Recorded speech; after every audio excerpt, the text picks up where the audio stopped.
బెంగళూరులో నీటి కొరత తారస్థాయికి చేరుకుంది. చాలామంది ప్రజలు వాటర్ దొరక్క ఇబ్బంది పడుతున్నారు. అయితే ఇప్పుడు బెంగళూరులో బీర్లు కూడా దొరకని పరిస్థితి ఏర్పడింది. అసలు ఈ పరిస్థితి ఎందుకు వచ్చింది? బీర్లు ఎందుకు దొరకట్లేదు? ఎక్కడెక్కడ దొరకట్లేదు? ఒకసారి మనం చూద్దాం. బెంగళూరులో బీర్లు అవుట్ ఆఫ్ స్టాక్ ఎన్ని వేల లీటర్లు తాగేస్తారో ఒకసారి చూద్దాం మనం. బెంగళూరులో ఏర్పడిన నీటి కొరత దేశమంతా చర్చనీయాంశంగా మారింది. అందరికీ తెలుసు, దేశమంతా ఒక్కసారిగా బెంగళూరు వైపు చూసింది. ఇంత వాటర్ షార్టేజ్ రావడం వల్ల ఒక్కసారిగా బెంగళూరులో ఈ పరిస్థితి ఏంటని చెప్పి అందరూ చర్చనీయాంశంగా జరిగింది మనం చూసుకున్నట్లయితే. అలాగే ఇప్పుడు నీటితో పాటు బీర్లు కూడా దొరకని పరిస్థితి. సో ఇప్పుడు కొత్తగా నీటితో పాటు బీర్లు కూడా దొరకని పరిస్థితి ఇప్పుడు మనకు బెంగళూరులో ఏర్పడింది. అలాగే బెంగళూరులో బీర్లకు పెరిగిన డిమాండ్ కారణంగా షార్టేజ్ ఏర్పడింది. సమ్మర్ కారణంగా కొంచెం వాటర్ షార్టేజ్ ఉంది. అలాగే మనకు తెలిసిందే, సమ్మర్ సీజన్లో ఎక్కువగా యూత్ బీర్లు తాగుతూ ఉంటారు. సో ఈ డిమాండ్ ఎక్కువయ్యేసరికి బీర్ల షార్టేజ్ అనేది మనకి బెంగళూరులో రావడం జరిగింది. అలాగే దీంతో బెంగళూరు బీర్ షాపుల్లో వీక్లీ ఆఫర్ తీసేయడం జరిగింది. సో సాధారణంగా చూస్తే కనుక బెంగళూరులో మనకి ఎక్కడైనా కాదు, బెంగళూరు అనే కదా ఎక్కడైనా సరే మనకు కొంచెం వీకెండ్ ఆఫర్స్ నడుస్తూ ఉంటాయి. సో బీర్ల మీద కానీ ఆల్కహాల్ మీద కానీ చెప్పి ఇక్కడ డిమాండ్ ఎక్కువైపోయేసరికి ఇక్కడ ఓనర్స్ ఏం చేస్తున్నారంటే ఆ వీక్లీ ఆఫర్స్ అనేది కంప్లీట్లీగా తీసేస్తున్నారు అనమాట.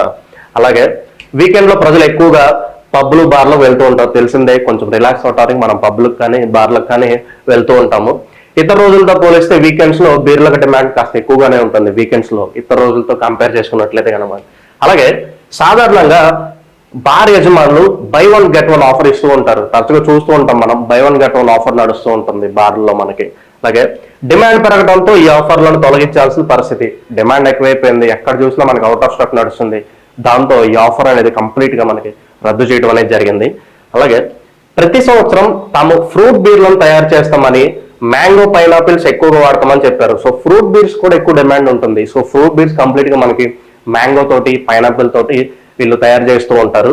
సో అట్లయితే ఈ సీజన్ ఈ మామిడి పళ్ళు కొరత ఏదైతే ఉందో దాని కారణంగా ఈ ఫ్రూట్ బీర్కి కొంత అమ్మకాలు తగ్గాయి అన్నట్లుగా మనకి ఇక్కడ యజమానులు చెప్తున్నారు. అలాగే మరోవైపు చూసుకున్నట్లయితే మనకి ఐపీఎల్ ఎఫెక్ట్ ఉంది, బయట ఐపీఎల్ మ్యాచ్లు జరుగుతున్నాయి. అలాగే సమ్మర్ సీజన్ అవడం వల్ల కూడా అమ్మకాలు పెరిగాయని కూడా చెప్తున్నారు మనకి ఇక్కడ. అలాగే ఈ ఏడాది ఇప్పటి వరకు 30,000 లీటర్ల బీర్లు అమ్ముడుపోయాయని చెప్తున్నారు. ప్రజెంట్ ఈ ఇయర్ వచ్చేసరికి మనకి రికార్డ్ స్థాయి అని చెప్పొచ్చు. 30,000 లీటర్లు బీర్లు అమ్ముడుపోయాయని చెప్పి అఫీషియల్ గా మనకి ప్రకటించడం జరిగింది. అలాగే గతాడాది మనం చూసుకున్నట్లయితే కేవలం 9,000 లీటర్లు మాత్రమే అమ్ముడుపోయాయి. అమ్మకాలు వచ్చేసరికి మనకి 40% మనకి ఎక్కువ పర్సంటేజ్ చూస్తున్నాం మనం ఇక్కడ. గత సంవత్సరం మనం చూసుకున్నట్లయితే కేవలం 9,000 లీటర్లు బీర్ అమ్ముడుపోయింది. సో ఈ సంవత్సరం మనం చూస్తే దాదాపు 30,000 లీటర్లు బీర్ అమ్ముడుపోయినట్లుగా మనకి ఇక్కడ చెప్తున్నారు. డిమాండ్ దృష్టిలో ఉంచుకొని వీకెండ్ ఆఫర్లు తొలగిస్తున్నట్లు షాప్ యజమానులు చెప్తున్నారు. సో డిమాండ్ ఎక్కువైపోయింది, ఈ బై వన్ గెట్ వన్ ఆఫర్లు కూడా తీసేస్తున్నారు. సో సప్లై కొంచెం చూసుకుని ఈ ఆఫర్లు అన్నిటిని తొలగిస్తున్నట్లుగా సో ఇక్కడ మనకి యజమానులు చెప్తున్నారు. సో ఇది బెంగళూరులో ఉన్న పరిస్థితి. వాటర్ షార్టేజ్కి తోడు మనకి ఇక్కడ బీర్లు కూడా ఇబ్బంది పడుతున్నారు.